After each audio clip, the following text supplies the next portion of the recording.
não é possível, eu vou morrer. E eu comecei a me desesperar. E eu comecei a clamar a Deus. Deus, se tu realmente existe, Pai, por favor, me ajuda. Me ajuda, Pai, me ajuda, Senhor. Me socorre, me salva, me transforma. E comecei a clamar muito forte. E veio na minha mente, muito forte, né? Coisa de louco, sabe? Vai em cima da tua cama, que lá tem a resposta. Veja só o que aconteceu com ela depois disso. Mas antes, é claro, já deixe o seu like, comente, compartilhe e, é claro, inscreva-se no nosso canal para continuar recebendo mais conteúdos como esse. Na descrição aqui do vídeo, como sempre, eu vou deixar o link do episódio completo que você vai encontrar no canal Marquir Podcast. Então assista esse corte comigo e depois assista o episódio completo lá no canal Marquir Podcast. Vamos ver o vídeo. Tem uma história de muita força, né? Antigamente, quando eu não tinha entendimento, eu via como tristeza, né? Sofrimento. Sim.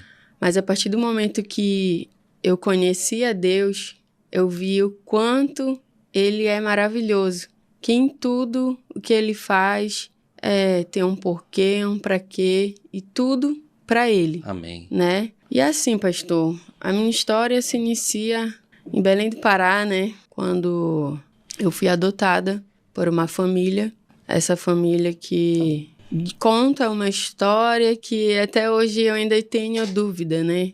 Da minha verdadeira história. Mas que Deus está se encaminhando de resolver tudo, né? Amém. E assim, eu fui adotada com 2 dias de nascido. E fui acolhida por essa família, né? A minha história dentro dela foi uma história, assim, de muito sofrimento, né? Eu não sei nem especular, assim, a imensidão de coisas que eu passei, né? E no decorrer da minha infância eu sofria muito bullying, muita discriminação. Eu não entendia. Por diversas vezes, assim, eu não entendia. Por ser uma criança e também por ouvir coisas que, assim, eu não sabia o que era uma família, né? Para mim, a família era aquilo que pregavam na escola. Tipo, de levar na escola, de dar o que comer. Sim. De educar, né? Coisa que eu não tinha. Hoje eu tenho esse entendimento que eu não tinha. E por diversas vezes eu ouvi meu irmão, né, adotivo, falar assim: não quero essa menina aqui. Ou tipo, tira essa menina daqui, não é nem do meu sangue. De me negar comida às vezes, assim, falar coisas horrendas. E por aí não parou, né?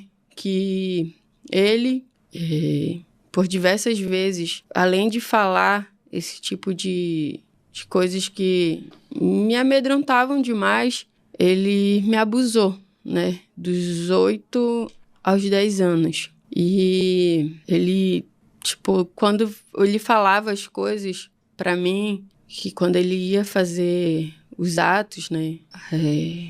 Ele era usado mesmo pelo próprio, né?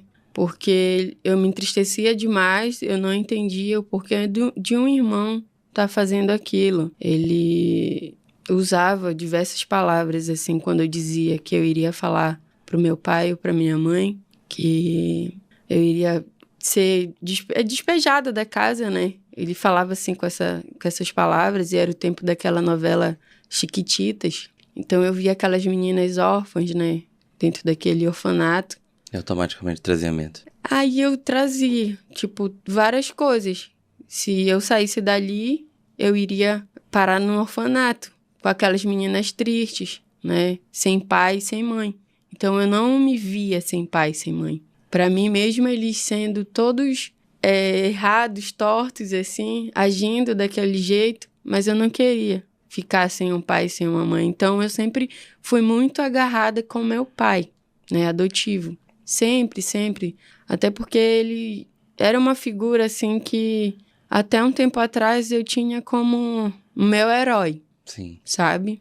E por diversas vezes eu perguntava pra ele, sabe? Eu dava sinais. Eu não tinha coragem de falar que meu irmão estava fazendo aquilo comigo. Eu imagino.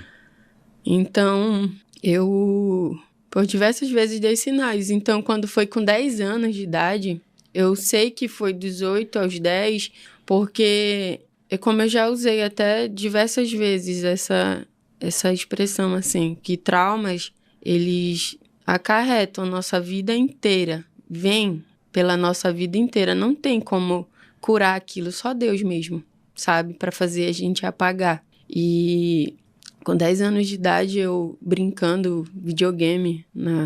Nesse tempo eu era muito viciada em jogo. Eu tava brincando na casa de um vizinho. E nessa brincadeira, ele não queria mais deixar eu jogar. E eu falei, deixa, meu pai compra pra mim. Meu pai me dá. E ele falou assim, teu pai? Teu pai nem é teu pai. E pra mim aquilo ali foi impactante. Eu digo, como assim meu pai não é meu pai? Ele te achou no lixo. Brincadeira assim, de criança, né, mas de mau gosto. E aquilo ali comecei a chorar e eu era muito chorona. Hoje eu entendo o porquê, né, em tudo eu chorava, em tudo. E eu fui pra casa. E nesse dia, meu pai costumava chegar bem tarde do trabalho, mas nesse dia ele já tinha chego. E eu fui correndo na rede, porque ele chegava do trabalho e ia deitar na rede dele na sala. E eu falei, por que tu tá chorando? Eu disse, o senhor não é meu pai, é verdade isso. Aí ele, esse menino, e começou a brigar ali daquele jeito. E me deitou lá na rede com ele e começou a explicar, né? Que ele era meu pai. Explicou do jeito que ele achou que era melhor para mim entender que eu não era realmente filha de sangue. Até Entendi. porque eles não me criaram falando que eu tinha vindo de outra família. Isso Então, veio à tona depois, então. Isso veio à tona depois, com 10 anos. Então, a partir desse tempo, eu não deixei mais meu irmão me abusar. Toda vez que ele vinha com aquelas coisas, eu vou te dar um salgadinho, olha, eu tenho R$2 aqui. E ele usava dessas artimanhas para me tentar. E eu fui me conformando com aquilo de certa forma, porque eu cedia já para ele, sabe? Nossa. Devido às coisas que ele me dava em troca. E eu não tinha entendimento que aquilo ali era muito ruim. Então, desde aí, eu me revoltei. Eu já era uma menina, assim, um pouco difícil de lidar. Eu entendo que, devido a tantas coisas que eu ouvia, eu comecei a virar um pequeno monstrinho, sabe? E foi horrível, porque eu fiquei revoltada, eu passei a responder mais, e eu já não deixava mais ele me abusar. E nesse contratempo, assim, que eu respondia para todo mundo, meu pai se separou da minha mãe, aí foi embora para o Rio de Janeiro. E a minha mãe sempre falava assim, olha, eu vou te mandar embora pro teu pai, porque eu não aguento. Ele pegou tu e agora deixa esse peso pra mim aqui. Então, era assim, muitas palavras de maldição que eu ouvia, assim, e aquilo ia me revoltando. E, de certa forma, assim, eu até entendo hoje, porque ela fala que eu amava mais ele, né? É porque meu pai, mesmo com todos os vacilos dele, assim, de beber, de chegar em casa embriagado, final de semana, não tinha um final de semana que meu pai não ficava sem beber. Então, ela falava isso, mas eu tinha, assim, mais amor por ele devido a ele me acolher mais. Quando eu ia conversar, ele conversava comigo e tentava me explicar para me sair daquela situação. E nesse tempo eu cheguei a morar no Rio de Janeiro com a minha outra irmã, me mandaram pro Rio de Janeiro. Aí eu fiquei nesse ioiô, sabe? E eu respondia para minha irmã e eu batia no filho dela, eu batia no enteado dela. E nessa situação toda, a minha irmã dizia que não ia aguentar ficar comigo. Aí eu ficava ouvindo aquelas ligações de que ela iria me mandar de volta para Belém do Pará, porque ela não ia aguentar, que ela já tinha o filho dela, já tinha um enteado. E nessa confusão toda, eu comecei a trabalhar com o sogro dela. E ele também me violentou, né? Me abusou. Eu, por estar acostumada já, né? Acostumada não. tipo assim, né? Já acostumada com aquela situação, Entendi. né? Que o homem poderia chegar, me violar a hora que ele quisesse. Sim, E em troca, me desse alguma coisa. entendi. E ele me oferecia dinheiro, churros. E ele sendo evangélico, me levava para a igreja. E nessa igreja ele vinha, me pedia... Na volta da igreja ele pedia para me beijar, entendeu? E assim, eu fui Que idade você criando tinha nessa época? já há 11 anos. E eu vou até ressaltar aqui, que eu acabei esquecendo, né? Pulei. Nesse meio tempo do meu irmão, também o meu tio, né? Irmão do meu pai, chegou por diversas vezes a também me abusar. Em troca, que ele me dava, assim, dinheiro, salgadinhos. Ele comigo e com a minha prima. Nossa. Até isso eu pego muito... Fiquei muito triste, porque depois de um tempo isso veio à tona, né? Eu quis falar, falei pro meu pai. E ele não fez nada, entendeu? E você vai lá entender lá na frente. Então, nessa confusão toda, eu fui sofrendo, fui levando, né? Daqui pra lá, e chuta pra cá, chuta pra lá. E com 14 anos de idade, eu tive a minha primeira relação com... né, ato mesmo, com um vizinho. E eu me apaixonei por esse vizinho e via nele, tipo, alguém que eu fosse escapar daquela casa. Entendi. E nessa confusão toda, eu tinha umas amigas que viviam bebendo vinho, né, na saída da escola, tudo. E eu comecei a me envolver com elas. E eu já, monstrinha, virei monstrão, né? Tudo que o inimigo queria, eu decidindo totalmente errado, né? Mas não tinha entendimento. E nessa minha saída pra beber, na saída da escola, eu fui violentada, né? Violentada, assim, abusada novamente, mas eu não, sem meu consentimento, porque eu não tava sóbria. Entendi. Entendeu? Eu dormi em cima de um bilhar e essa pessoa que me violentou ali em cima do bilhar. Quando eu acordei, eu senti, né, que eu tava, tipo, suja, mas também não levei adiante, né? Pra mim, eu tinha urinado, feito alguma coisa e perguntei pra essas minhas amigas o que tinha acontecido. E elas falaram, não, tu ficou muito bêbada e tal, e tu dormiu, olha, teu pai tá atrás de ti. Vai, e eu tinha, assim, muito medo, assim, respeito, na verdade, pelo meu pai. E voltei pra casa. Nisso eu, como de praxe, apanhei bastante, né? Mas, enfim, nessa loucura toda, eu engravidei. Nossa. Eu engravidei e não foi do rapaz que eu tava me envolvendo.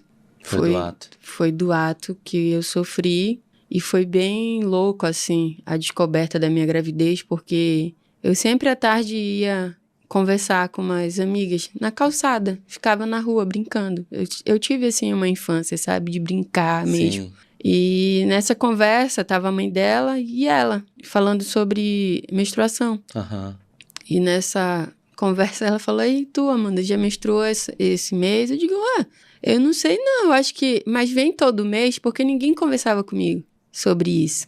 E eu falei, eu acho que esse mês não veio não. E ela falou, Amanda, então tu tá grávida? Isso eu disse, com que idade? 14 anos. 14 anos. Eu disse, não tem como. Não tem como. Quando tu tem relação, tu usa preservativo? Eu disse, uso. Só um dia que estourou. Falei assim, nessas palavras. E ela falou, não, então vem aqui amanhã que eu vou fazer o teste. Eu disse, tá, tudo bem. Como marcado, fui no outro dia.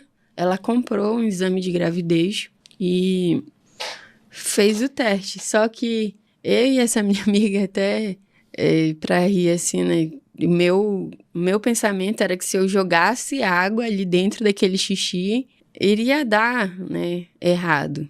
E eu peguei e coloquei água dentro da urina e ela fez o teste e mesmo assim deu positivo. Aí quando deu positivo eu falei, não tia, desculpa, eu vou lhe falar, eu joguei água dentro do xixi.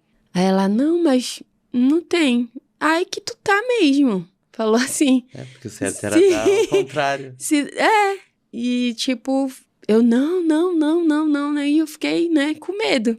Olha, a única coisa que eu vou poder fazer por ti, Amanda, é conversar com um rapaz, né? Não vou citar nome aqui. E com teu pai. Eu disse, não, por favor, não. Meu pai não. Ela falou, não, eu vou ter que conversar. Resumidamente, ela conversou, meu pai fez com que essa pessoa que eu estava me relacionando me assumisse, eu fui morar com ele. E nessa decorrência, assim, de tanta guerra, tanta coisa na minha cabeça, eu comecei a judiar dele. Eu comecei a criar nojo da cara dele. Ele bebia final de semana. Eu via ele transar com a vizinha. E aquilo foi me criando nojo. E a barriga ia crescendo e eu criando nojo dele. E eu tive a criança. Essa criança nasceu. Ele fez exame de DNA. E deu que não era filho dele. E aí que começou, assim, a grande revolução monstruosa na minha vida, porque eu já ali dentro daquela casa, pensando que eu iria ter paz, iria ter uma família de verdade. Aí eu me encontrei nessa situação, né? Tipo, dele falar que não iria ficar comigo, que eu iria voltar de novo pra casa dos meus pais, que não teria como eu lhe criar aquela criança. E eu voltei pra casa dos meus pais, meu pai me aceitou de volta, mas assim, eu sofria muito. Eles tentavam me ajudar, mas ao mesmo tempo que eles me ajudavam, eles me violentavam psicologicamente, falando que eu iria ter 5 filhos, que eu era uma vagabunda, essas coisas assim, as piores possíveis que o senhor possa imaginar. E aquilo foi acumulando na minha mente, fui criando força para fugir de casa. E ela completou 6 meses, eu fugi de casa. E antes de eu fugir de casa, eu falei para ela que eu iria me salvar e iria voltar para salvar ela um dia. E fugi. E nessa minha moradia na rua, eu aprendi muita coisa ruim. Quando a gente não tem instrução familiar, realmente a gente se perde. A família, Deus que nos deu. E a família é a base de tudo. Hoje eu tenho total conhecimento de que se não fosse Deus na minha vida, nem aqui eu estava contando isso agora. Eu creio. E eu fui pra rua, me envolvi, né, com as piores pessoas possíveis. Eu tinha que me relacionar, cheguei por diversas vezes me relacionar com uma pessoa dele, um senhor de idade já. Ele falava, tu vai dormir aqui, mas é o seguinte, eu vou ter que, né, me masturbar e tal, e não quero nada, só quero isso. E eu ficava naquela agonia toda noite, quando eu não tinha onde dormir, que eu ia pra casa de algum colega, alguma coisa, eu tinha que passar por aquela tortura. Nossa. Dele fazer aquele ato em cima de mim e deixar eu dormir no chão. E quando dava 6 horas da manhã, ele, bora, Amanda. Levanta que eu vou trabalhar. Eu digo, deixa eu dormir mais um pouquinho. Porque às vezes ele demorava às vezes demorava de 2 horas pra conseguir, sabe? Chegar lá, devido a ele estar bem idoso. E eu ficava naquela agonia, ele me mandava embora e eu ia pra frente da padaria. E na frente da padaria eu ficava esperando, né, a mulher mandar eu jogar o lixo pra mim ter o que comer. Então, aqueles 4 pães que eu pegava, eu comia 2 e às vezes deixava 2, porque eu não sabia se eu iria ter onde comer depois. E eu fui ter contato, né, com pessoas totalmente, né, maliciosas, porque eu falo intencionais, que já vieram sabendo da minha inteligência, sabia que nessa minha ida ao Rio de Janeiro eu tinha aprendido a dirigir e tudo, me fizeram convite para mim fazer um assalto, né? E eu disse, bora, o que é que eu tenho que fazer? Eu não vou matar ninguém, né? Não, é só pra te dar a fuga. E eu fui, né? Primeira vez, e deu errado, na primeira vez. Tipo, de cara. Tudo foi Deus.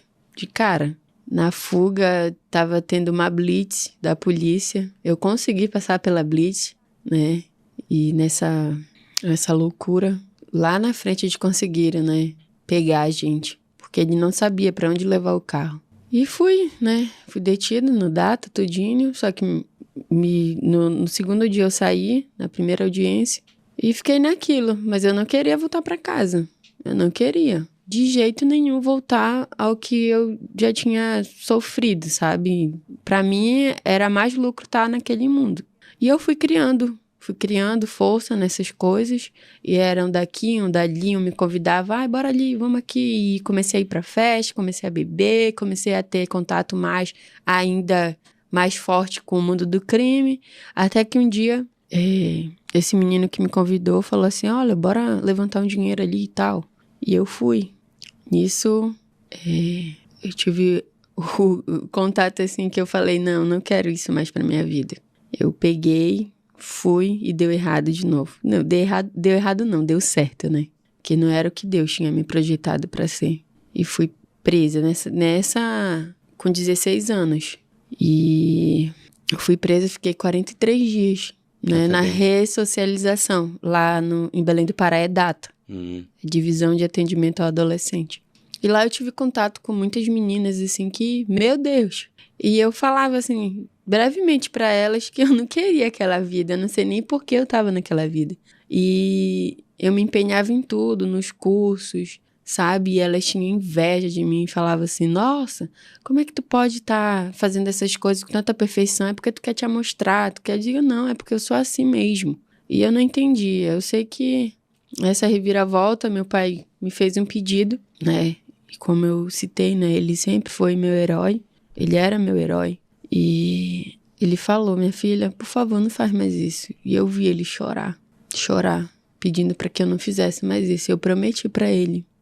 Eu tinha uma coisa comigo que eu falava palavra de escoteiro, né? Sim. Eu prometia falando a palavra de escoteiro. E prometi pra ele que ele nunca mais ia na porta de uma delegacia atrás de mim. Que eu ia dar a volta por cima e que eu iria ser o orgulho dele.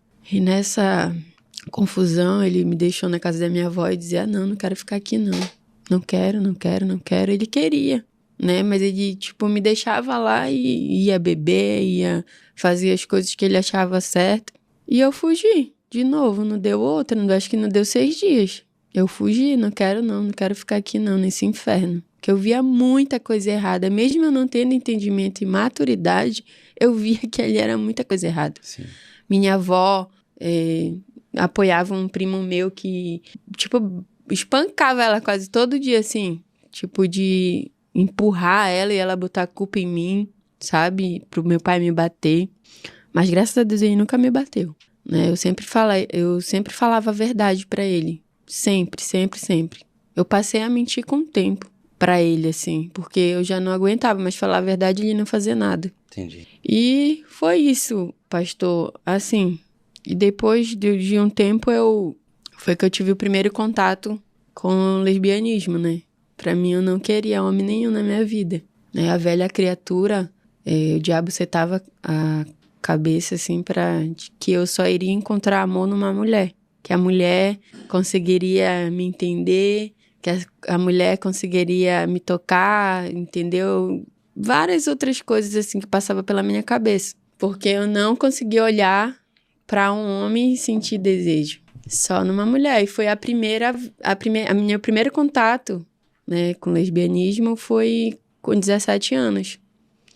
Eu conheci uma jovem, né, da minha idade, e a gente começou a se relacionar. Ela tinha namorado, a mãe dela é da Deus e Amor, né? Então, assim, eles eram ela era muito rígida com a filha dela, né? E eu entrei na vida dela, a gente fugiu, com 18 anos a gente tramou uma fuga, eu e ela, né? Disse, aqui na casa da tua mãe a gente não vai conseguir ficar. Então a gente vai ter que fugir e ser feliz juntas. Coloquei isso na minha cabeça e fiz, né? No dia, ela completava aniversário dia 21 de dezembro, 18 anos. E na nossa cabeça, assim, eu não posso fugir contigo, porque, eu tenho 18, eu já fiz 18. E tu vai fazer 18, então eu vou completar os 18 que a gente pode fugir. A gente era tão imaturo e sem juízo que, sabe, a gente queria ganhar o mundo e não sabia como. Queria ser feliz e não sabia como. Era tudo que o inimigo queria, né? E eu fiz isso. Fui fugimos, ela fez dia 21 de dezembro, quando foi dia 23 de dezembro, antes do Natal, a gente fugiu. E foi aquela confusão, um amigo meu, de infância, nos apoiou, ele gay, deu todo o suporte pra gente, deixou a gente dentro da casa, as irmãs dela ligavam, olha, eu vou mandar te prender, não sei o quê. Eu disse, não, agora ela já tem 18. Agora não tem mais o que fazer. E ela batia de frente, enfim. Nesse relacionamento durou quase 6 anos. É pelo meu cálculo, né? Eu não sei se foi mais. Mas, assim, foi muito turbulento. A mãe dela, tipo, já não me aceitou como mulher dela, mas, tipo, já me aceitava na casa, assim, pra ver a filha dela ali perto.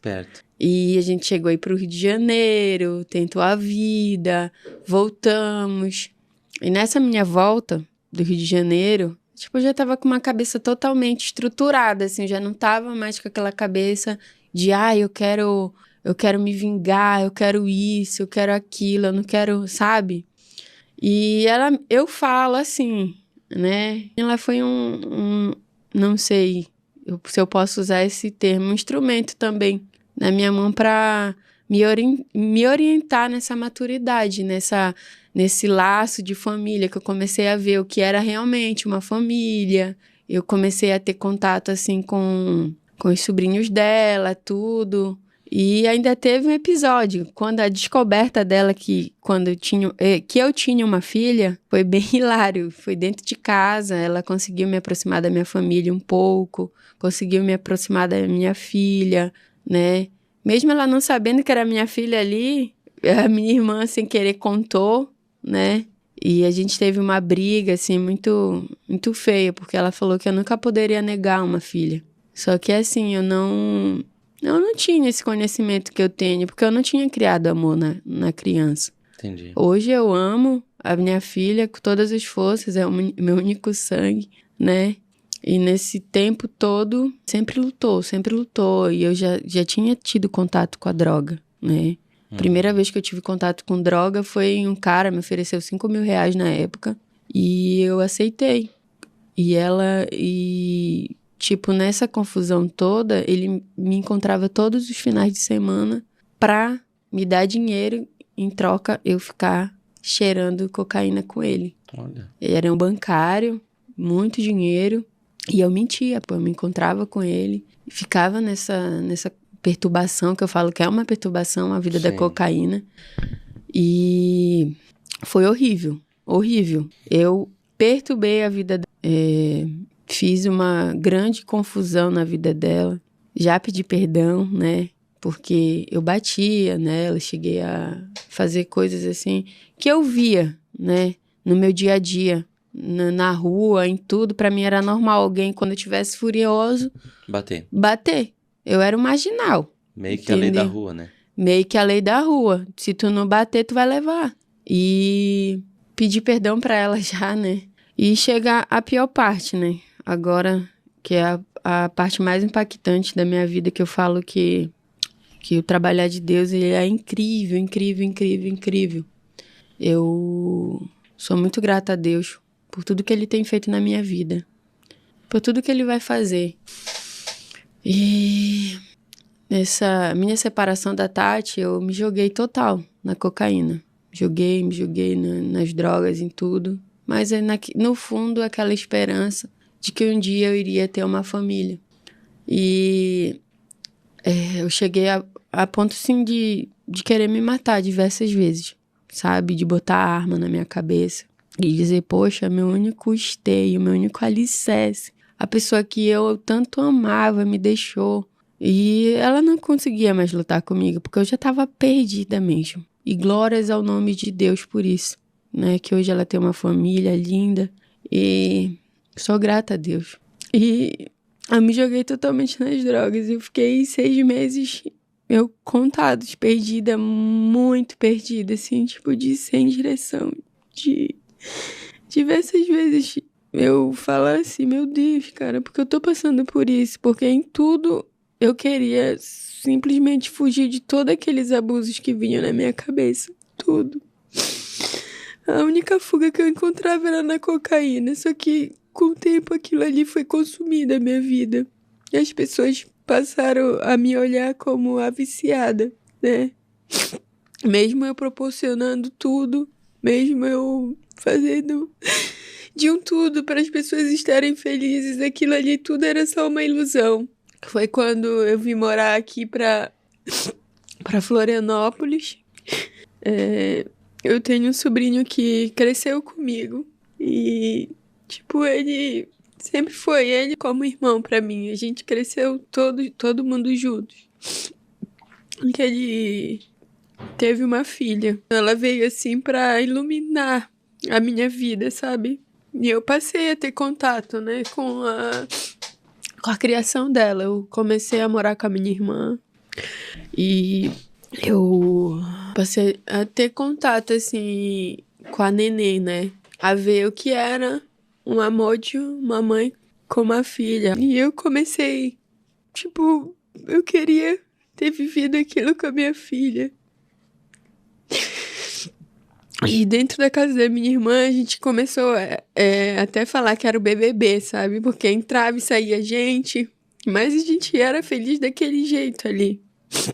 E eu cheguei a trazer a minha filha pra morar com a gente nessa casa. Conversei com a minha irmã, devido a Aisha também ter uma ficha, né, extensa que a gente fala devido às revoltas, né, as coisas que ela vinha sofrendo e eu não tinha, né, esse domínio, assim, de ver agora o porquê ela se tornou, né, aquela menina revoltada. Eu não me colocava, às vezes, no lugar dela. Ela veio morar com a gente e tudo ia muito bem, né? O diabo não contento. Um belo dia eu tava dentro do meu quarto, a Tati me mandou mensagem. Amanda, eu quero conversar contigo. E nessa mensagem, ela ficou uns dias, tipo, querendo falar e não falava. E eu falava, fala.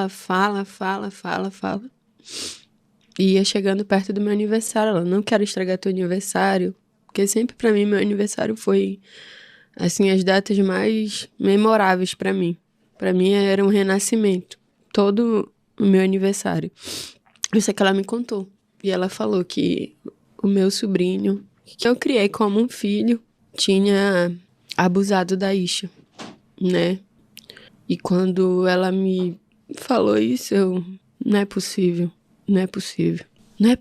E um dia antes ele tinha ido beber com a gente, lá na casa da minha irmã. Eu falei, não é possível. Tu tem certeza? Eu até duvidei, pensando que era fofoca aquilo. Toma uma iniciativa, faz pela tua filha agora. E ela sempre me pegou nisso. Faz pela tua filha. E eu não acreditei.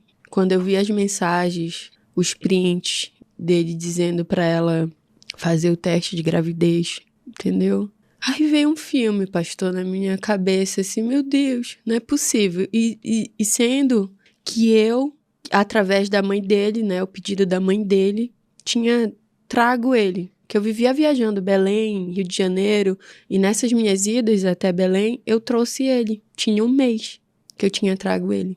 Ah, pastor, meu coração explode, assim, sabe? É muita coisa. Eu não consigo falar, assim, o que eu senti naquele momento. E eu senti mais por ele, porque ele eu tive contato, ele eu cresci, tipo, ele cresceu, eu fazendo as coisas por ele, sabe? Eu disse, eu não aceito passar por isso, mas alguma coisa eu tenho que fazer. E foi que eu denunciei ele, e nessa reviravolta eu descobri também que meu irmão tava abusando dela, né? O mesmo que abusava de você. O mesmo que abusava de mim. Tinha abusado dela. E era o que o inimigo queria dentro do meu ser. Tipo, destruir mesmo. Tipo, opa, agora que tu tá assim, calminha, né? Com uma maturidade melhorzinha, vendo aí Vamos desconstruir de novo. Vou destruir tudo. E comecei, tipo, a querer justiça. Eu quero justiça. Levei a minha filha pra fazer IML, só que não constou mais nada, né? E eu ouvi a minha irmã falar, olha, ela não podia estar grávida porque ele só fez atrás. E tipo, ela com 11 anos e ele na época tinha 19 ou 20.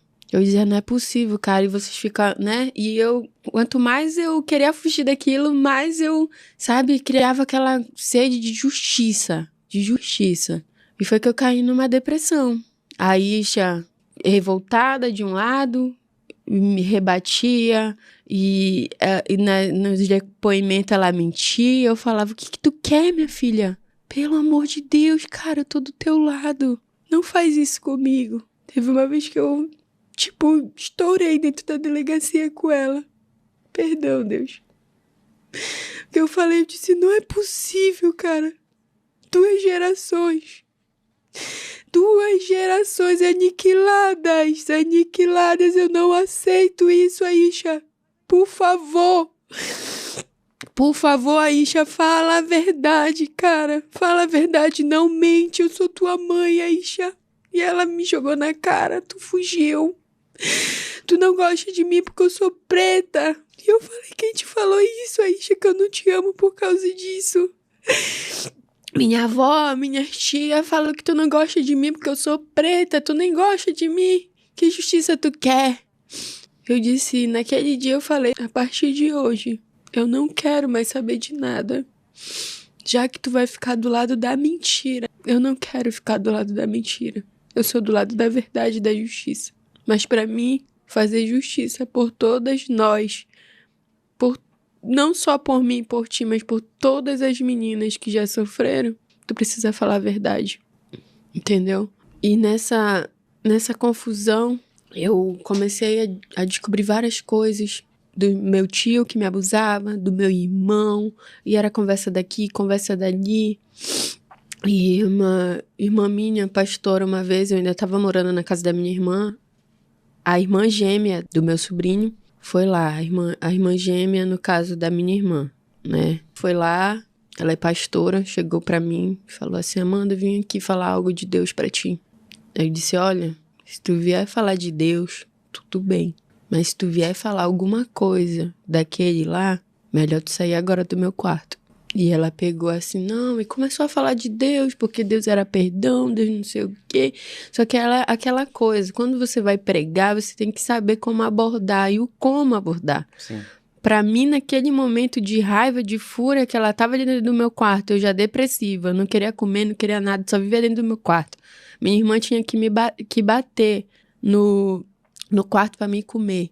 E ela ir lá pra dizer perdão. Eu digo, vai com o teu perdão pra baixa da égua. Peguei um pedaço de pau e queria bater nela e foi maior confusão. Ela disse, então tá. Né? Até mesmo falou em casar a minha filha, meu sobrinho. Eu digo, o quê? Que negócio é esse? Amanda, volta atrás. Tu pode estar destruindo uma família. Destruindo uma família? Ele já me destruiu. Eu era como uma mãe pra ele, uma tia-mãe dele, sabe? Ele não pensou na hora que ele foi fazer o ato, que ele foi fazer lá atrás, como ele usou o termo pra mãe dele. Ele não pensou na tia dele. Pensou, como todas as vezes eu ouvi, que eu era adotiva, que eu não era da família e que se não tem sangue, não é família. E eu amo demais essa família, mesmo sendo toda torta, sabe? Eu vejo que precisa de Deus ali. E ela foi embora, eu decidi que eu ia embora da casa da minha irmã, que eu não queria mais ficar assim, tendo contato com eles. Falei, não, eu não vou conseguir viver aqui. E fui embora. Fui embora, pastor, e decidi viver minha vida só. Falei, agora eu não tenho mais filha, a minha filha me abandonou mesmo, agora é eu, só eu e Deus. Falava assim.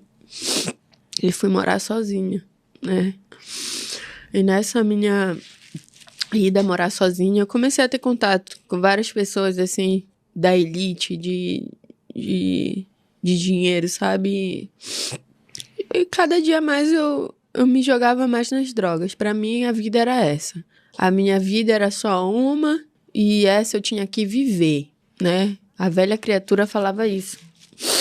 E eu falo assim, que é tudo coisas que o inimigo implanta na nossa mente. A minha vida é uma só. E comecei. Aí, um belo dia, eu recebi um mandado, né? 8h30, eu tomando café da manhã, eu recebi um mandado de justiça no meu prédio do meu irmão, pedindo 44 mil reais por indenização, por danos morais, devido a eu ter caluniado ele de ter me abusado e abusado da minha filha. Sacando. Aí aquilo ali foi que, assim, o inimigo disse, não, tu tá muito quieta de novo, o negócio vai piar. E eu, do estado que eu tava, rebelde do jeito que eu tava, eu disse, não, agora ele vai ver e agora eu quero justiça, agora eu vou fazer de tudo, agora ele vai ver, agora eu vou falar a verdade mesmo. Se eu escondi por 23 anos do meu pai, porque eu contei só com 23 anos pro meu pai, e meu pai não acreditou. E hoje eu sei por que ele não acreditou. A minha família era uma família, tipo, totalmente normal, um tio abusar de uma sobrinha, entendeu? Já existia um certo machismo dentro do contexto. Sim. Então, eu disse voltando ao contexto do processo, eu falei, né, que ele ia pra justiça. Aí fui, contratei uma advogada, tudo, e aí que começou mesmo, porque além dele, a minha irmã me jogou também na justiça pedindo 44 mil por eu ter mentido do filho dela. Caramba. Ai, só Deus mesmo. Só Deus. Eu sozinha. Aí que chega, né? Após que vai começar, eu ter esse contato, ter tido esse contato, né, da oficial de justiça falando que tinha esses processos, né? Eu fiquei desesperada. Tipo, comecei a me relacionar com outra moça. Pra mim, tipo, ela... Pra te dar o suporte que Sim, foi dado lá atrás. Sim. E, nossa, ela era tudo, assim... Eu falo... Não tenho dizer de defeitos, sabe? Mas hoje eu tenho conhecimento que ela se afastou porque ela não ia aguentar aquele tranco, sabe? Eu me dei super bem com ela ia em casa e tal. E eu passei a amar ela. Tipo, em tão pouco tempo. Amar. E do nada ela me bloqueou das redes sociais. Sem dizer nem porquê, nem porém, nem pra quê. Só falou que não queria mais falar comigo. E foi o que o inimigo queria, mas Deus já tinha feito algo maior, né? Porque Deus, ele é assim. Ele nos mostra todos os dias que ele é Deus. A minha vida, pastor, depois que eu tive essa notícia, era perturbar a vida dela, tipo, mandar mensagem, por quê, eu quero saber e tal, essas coisas assim, e me trancava. Após isso, me trancava e começava a cheirar cocaína. Se afundar mais. Cheirava todo dia, pastor, e eu já passei de todo final de semana, um dia ou outro, eu passei a usar todo dia. Só fazia atravessar a rua de casa e num dessas loucuras, né? Eu já consegui... Eu ficava ouvindo vozes. Boa, passava o efeito da droga, tudo eu ouvia vozes. Tá uma fracassada. Te joga daqui. E quando eu usava cocaína, apurava mais. Eu dei entrada 2 vezes no hospital psiquiátrico. Eu corria, louca. Tipo, de uma ponta a outra da casa. Tem gente aí. E os meus colegas que também usavam não aguentavam ficar comigo. Não aguentavam, porque era muita loucura. O diabo queria me matar na loucura e me fazer me jogar. Foi que no domingo eu cheguei, né, fui pra festa, cheguei e comecei a usar cocaína e falei, eu vou morrer. Hoje eu vou me matar. Hoje vai ser o último dia de loucura, porque eu não quero mais viver isso. E comecei a usar cocaína, peguei mais e mais.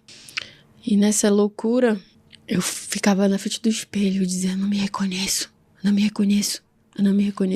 E no 3º dia, essa loucura passou 3 dias, de domingo até quarta-feira.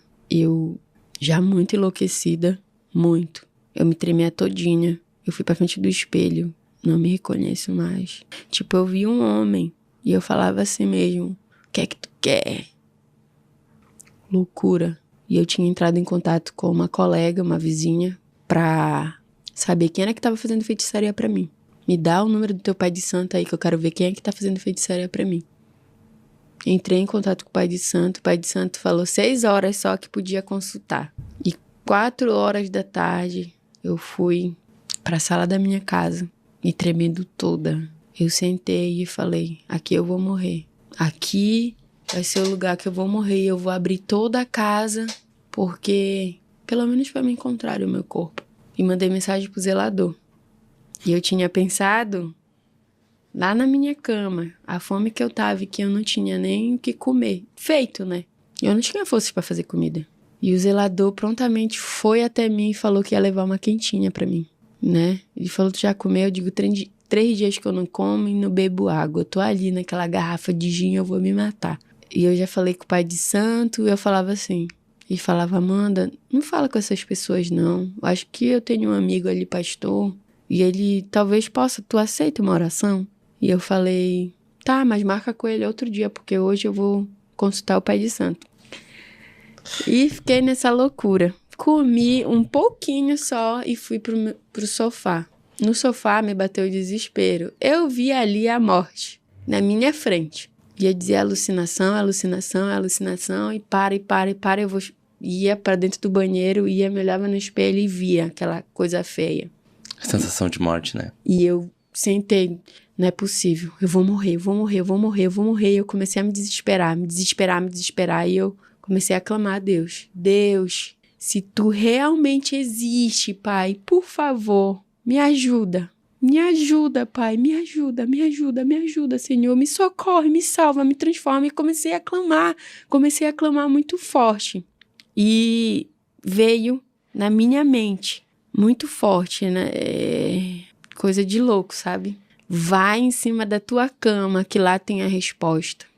E quando eu cheguei, pastor, em cima da minha cama, eu cambaleando, do jeito que eu tava, eu digo, eu tô ficando doida.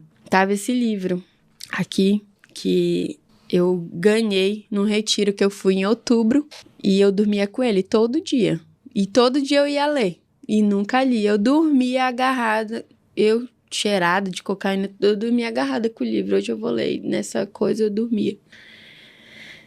E o mover de Deus foi tão grande nesse dia, que ele vai lá em cima da tua cama que tu tem a resposta. E tava nesse livro aqui, ó. Eu fui logo aqui, ó. Seja bem-vinda, minha princesa, e prepare o seu coração para 3 dias do cuidado dos céus para com a sua alma e o seu coração. Permitir-se ser curada é um privilégio para quem quer crescer em Deus e alcançar novos níveis. Somente pessoas curadas têm poder para ser instrumentos de cura na vida de outras pessoas.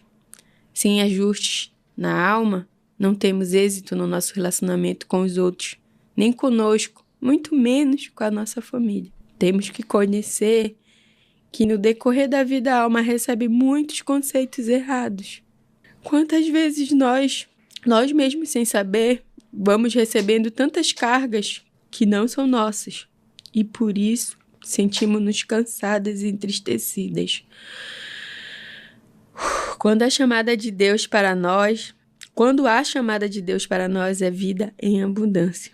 Quando nos permitimos ser curadas, deixamos morrer o que não nos pertence e vemos brotar um novo de Deus em nós. Por isso, a partir de agora, você vai precisar tomar algumas decisões. E a primeira é: dá-me, filho meu, o teu coração e os teus olhos, observe os meus caminhos. Glória a Deus. Cara, quando eu li isso aqui, eu disse, não, Deus, tu existe mesmo. Tu existe, cara, e tu gosta de mim desse jeito. Tu me ama desse jeito, do jeito que eu tô aqui, toda suja. Como é que tu pode me amar desse jeito?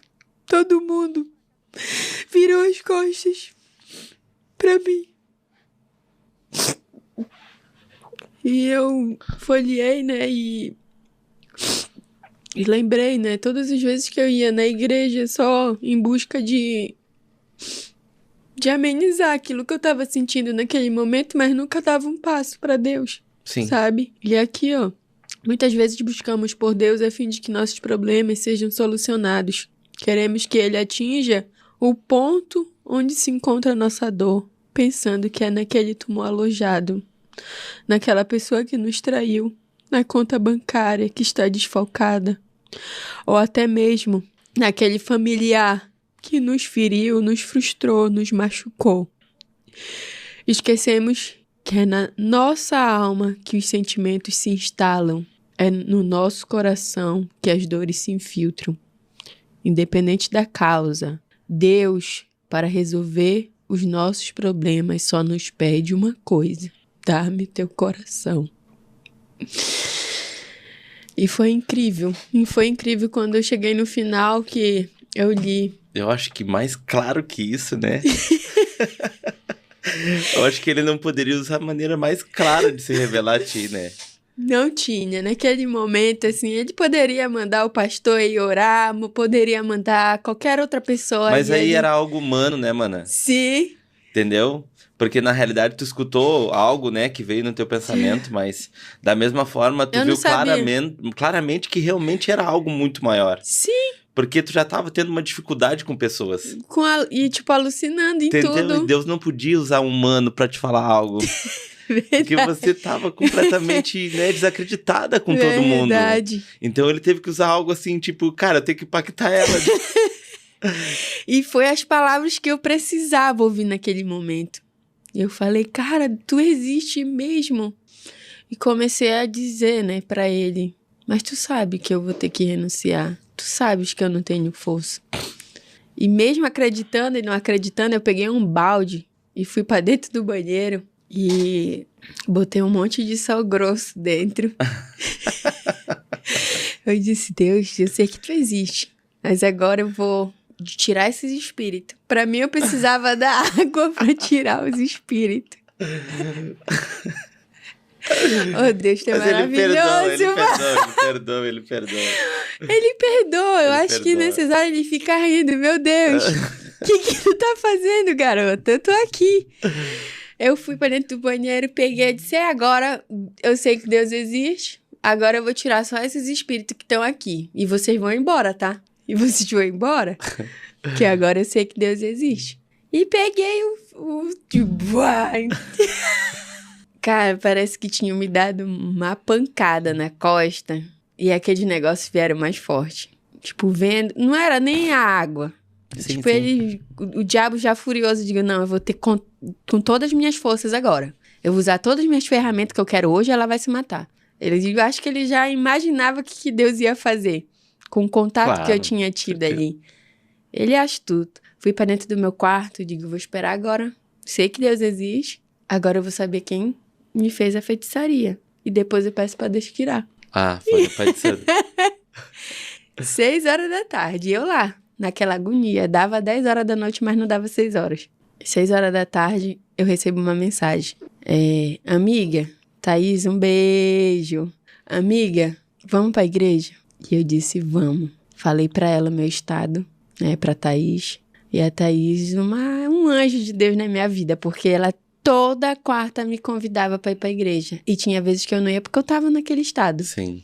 Mas sempre quando eu podia, eu comparecia, né? Já tinha entendido o propósito de Deus. Sim. Aí eu disse, tá, amiga, eu vou. Mas eu falei, eu vou, mas eu sabia que eu não ia ter força. Aham. Eu tava muito fraca. 3 dias sem comer, sem beber água. Tava debilitada. Quando foi 6h04, o pai de santo mandou mensagem. Pode me ligar que eu vou fazer o trabalho, eu vou fazer a consulta. E eu tinha esquecido de falar, quando eu tava nesse estado, eu trancava todas as minhas contas. Eu bloqueava e apagava aplicativo. E eu tinha mandado mensagem pro amigo meu, mandar um Pix pra mim, pra me tirar lá na conta de um colega, pra eu pagar o pai de santo. Aí veio isso, né? Do dinheiro que eu ia ter que pagar e da consulta. Eu disse, não, eu vou te bloquear. E bloqueei. Bloqueei. Sem medo. E aquilo vinha, tu vai morrer, tu vai morrer, tu vai morrer, tu é uma fracassada. E ao mesmo tempo que vinha aquele encorajamento. Vou pra igreja. Vai pra igreja, vai pra igreja. E eu comecei a me arrumar. Tomei um banho e eu tinha medo da água quando eu tava assim. E eu já tinha me jogado na água e tomei banho e fui pra igreja, irmão. Eu já tinha aceitado Jesus ali no sofá. Eu falei pra ele, entra dentro de mim, assim, com essas palavras, entra dentro de mim. Se tu existe, me cura. Eu fui pra igreja e lá eu só tive só a confirmação de Deus, sabe? Cheguei na igreja, eu tava muito mal mesmo. E o pastor começou a pregar sobre Pedro, né? E Pedro, né, jogando a rede para buscar os peixes e tal. E eu falava, mas isso aí tem alguma coisa comigo. E nisso que ele começou a falar e já começou a falar toda a minha vida lá em cima do altar. Eu digo, meu Deus. E aquilo, dá-me, filho, teu coração. Deus amou o mundo de tal maneira que deu o seu Filho unigênito para que todo aquele que nele crê não pereça, mas tenha vida eterna. E vinha, eu sou a verdade, eu sou o caminho, eu liberto. Aquelas palavras assim eu dizia, meu Deus, eu estou ouvindo nitidamente uma voz, eu não reconhecia essa voz. E ele falava, conhecereis a verdade vos libertará. Ai, senão não é possível. Aí na hora do apelo, tem alguém querendo aceitar Jesus, se reconciliar. Eu ouvia isso todas as quarta-feiras. Mas naquele dia eu tava queimando aqui, ó. Meu coração, ele queimava. Ele queimava totalmente. E eu fui. E falei, Deus, tu sabes de todas as coisas, no meu pensamento, tudo. E tu sabe do que eu vou ter que renunciar daqui pra frente. Não me deixa passar fome. Não me deixa passar fome. E Deus é maravilhoso. Deus, ele é perfeito. Deus, ele é tudo na minha vida hoje em dia, pastor. Que ele não me deixou. Desde o dia 10 de maio até o dia de hoje, sequer nem um dia passar fome.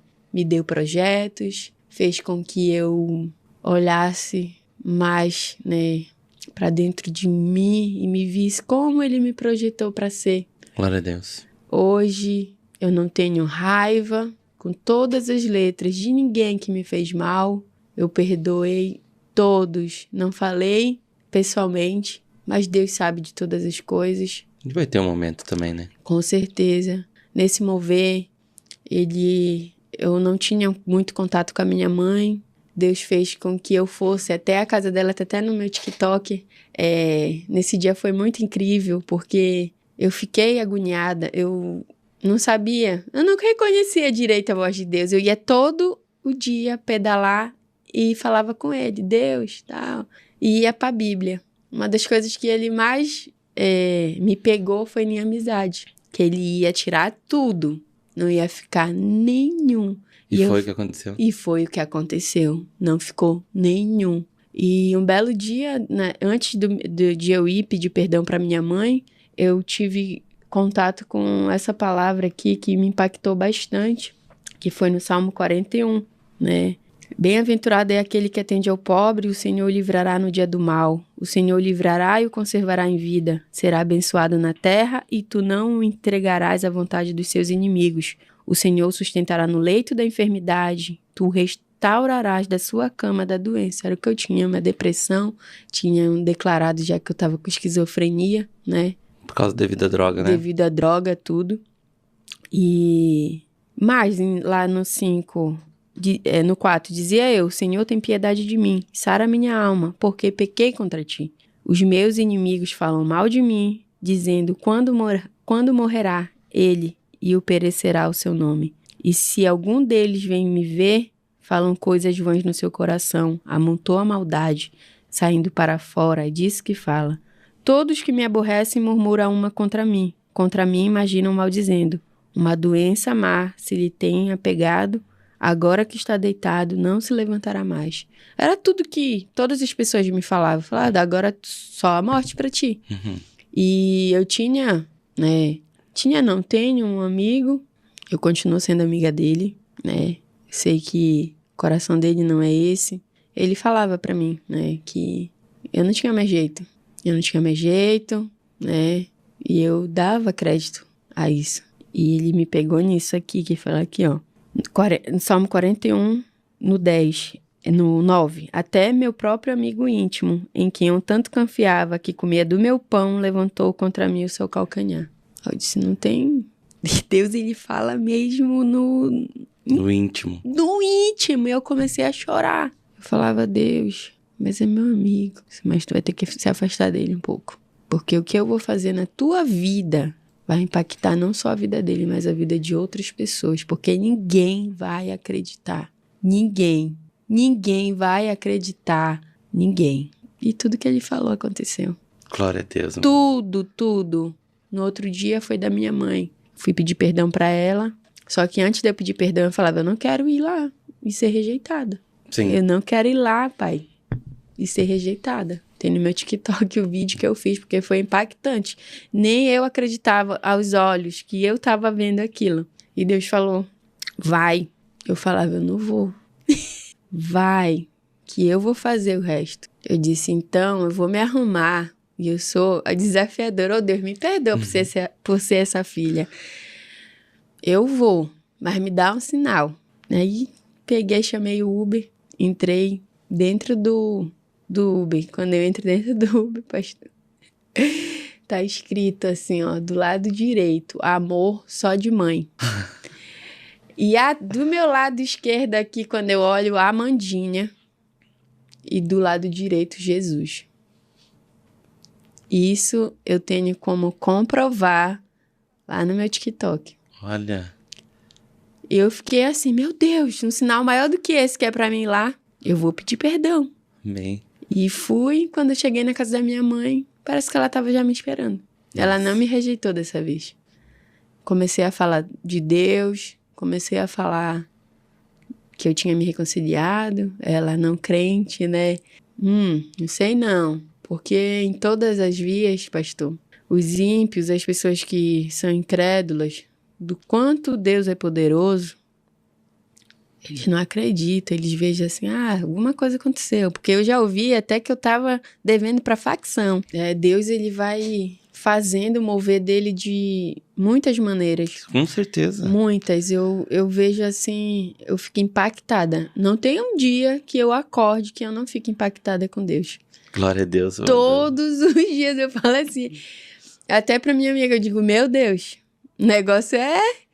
Porque todo dia ele me dá uma alegria diferente. Todo dia ele me dá uma paz, assim, que eu não encontrava.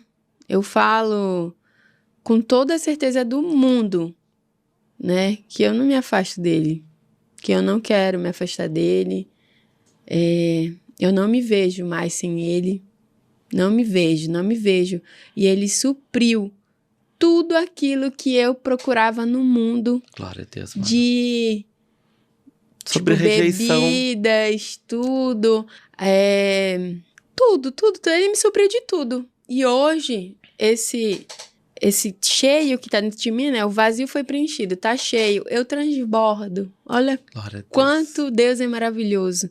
Eu transbordo amor. Transbordo, assim... Todas as maravilhas que ele vai me mostra, eu tenho lido todos os dias a Bíblia, né? E executado, né? Porque não adianta você só ler aquele livro sagrado e não trazer para sua vida. Amém. Né? Não trazer as maravilhas de Deus, as coisas... Ser Jesus, né? Se espelhar em Jesus. Porque ele, sim, a gente deve se espelhar, não nos homens. E é o que eu tenho feito. E eu tenho sido rejeitada no mundo porque no mundo jazes quem? O inimigo. E eu... tenho resplandecido Jesus todos os dias. E eu fico assim, meu Deus, eu sou a louca. E eu tenho uma irmã, a Milena, um beijo. Onde é? Um beijo.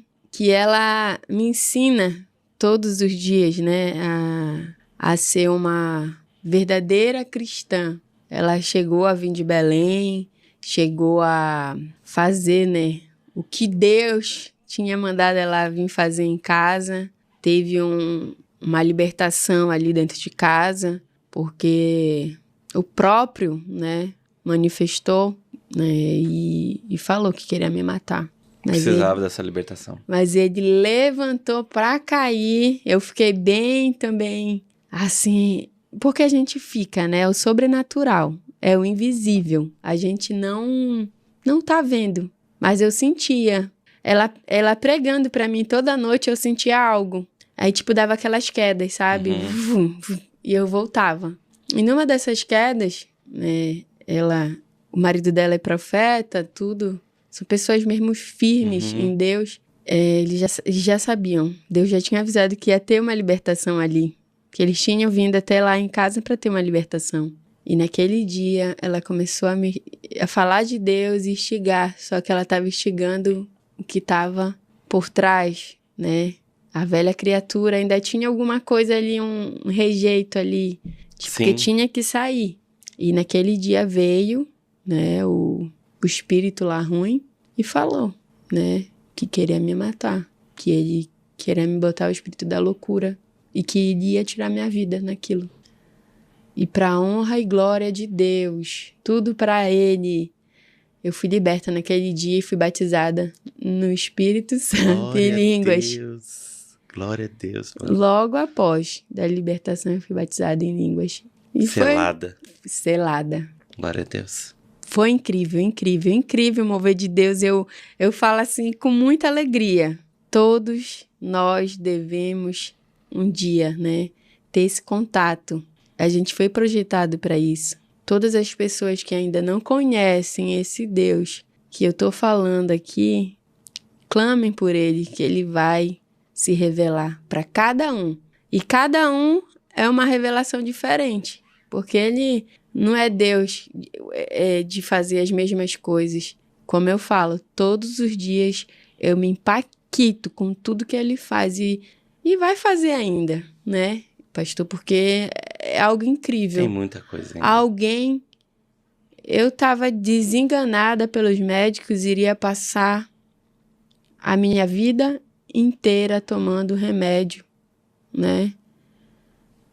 Quem sabe nas drogas, porque eu não tinha forças, porque todas as pessoas que chegavam próximos a mim, que eu criava um amor, se afastavam, mas eu não entendia que o amor que eu precisava era o amor de Deus. É esse amor que eu tô sentindo aqui, é esse amor que eu quero levar aos 4 cantos do mundo.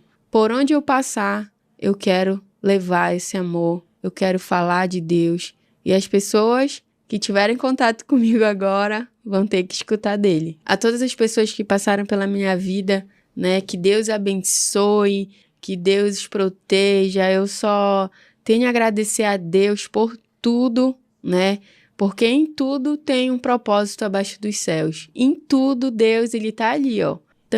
Tu tira daqui. Aquele dia que a Alice saiu da minha vida, eu não entendia.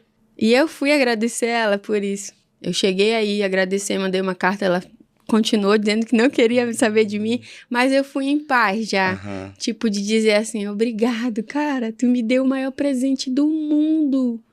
O maior presente, porque ela foi a ponte pra começar tudo. Pra total, tipo, já tava tudo destruído na minha vida. O inimigo já tinha feito tudo que ele tinha pra fazer, já tinha usado as ferramentas que ele tinha a usar. Aí ela só foi assim, ó, pum, toma, Deus, entendeu? E eu tô aqui, firme e forte, sabe? Muito, muito, muito, muito feliz. Jesus, ele vem trazer coisas que no ver do homem é impossível, mas para Deus tudo é possível.